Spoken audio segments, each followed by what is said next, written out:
So a wedding dress that you didn't want that was passed down by your soon-to-be mother-in-law that had been in the family, I guess, for generations. It's such a, like Dallas said, such a personal thing, a wedding dress. It really is. I think it should always be up to the bride. Mm-hmm. Yes, yeah. Because when you go and try on a bunch of dresses, you know which one is your wedding dress just by the way you feel in it. Right. Like you can just tell immediately. This message also brings up something that has not been said. I'm thinking this person said how weird it would be for the husband getting married with your new bride taking off your mom's dress. Oh, yeah. I didn't think about that. Yeah, there's That'd be that so too. weird. She would probably already have the dress off because that's not, people don't stay in their wedding dress these days. So my uncle Rick, he passed away. Gosh, I think it's been like 9 years now that he passed away.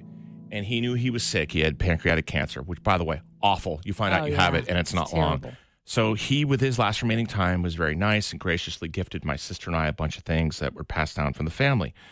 I got, he said he was just sending me some stuff. I didn't know what I was getting. And it was a box of photos. And I didn't open this up till after he'd passed on.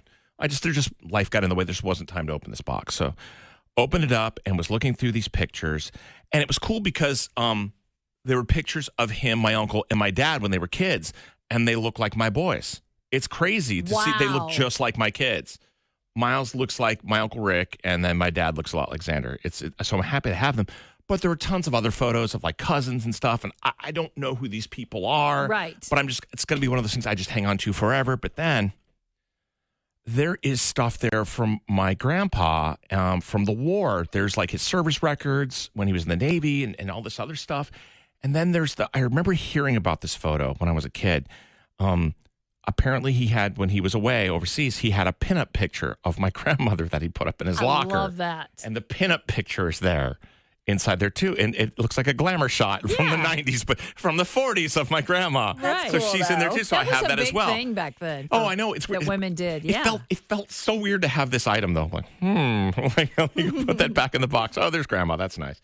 So I put that back in the box. But that's something. But a lot of us though, we get handed down stuff and we got a message here. I know it was a thing back in the day. How often do we bust out fine china? And we use that. Somebody got handed down a whole set of china from grandma, and they literally, it's in a box. I don't know what to do with it.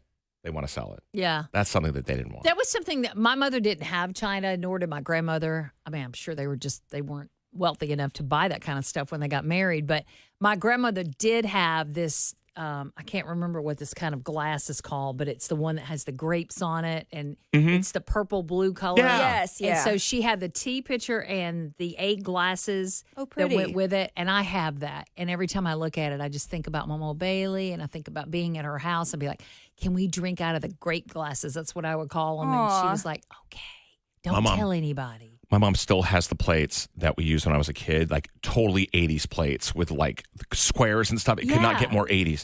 And I said, do not let Meredith have those when you die. Like my sister and I, every time we go into her house, literally bring Post-its. And throughout her apartment, there is Kincaid, Meredith, Meredith. And she actually takes my Post-its down and puts her name on. And I go, I think I'm crazy. I'm like, I thought I had this. And so I have requested the plates. But a lot of us get stuff that we just don't need. And you graciously say, oh, thanks so much. And then what do you do with it? Yeah. And then what do you do? It's just, but yeah, some things my mother had this wooden sign made, like when you go to fairs and stuff, and there's always somebody that's doing, takes a piece of wood and writes on it. Like Bearded Lady. You have that sign? No. It says the Turners on it. Which, of course, is my mom and dad. Yeah. So, and it said Joe, Gloria, Kenneth, Kathy, and me. And so when we all left the house, I never noticed this. I went home one day, and my mother had blacked out our names. What? And I was like, Mother! What? Wait. That's so funny. She said, well, there's nobody here now but me and your daddy. She took them up. But you're still a family. I know. It's hilarious.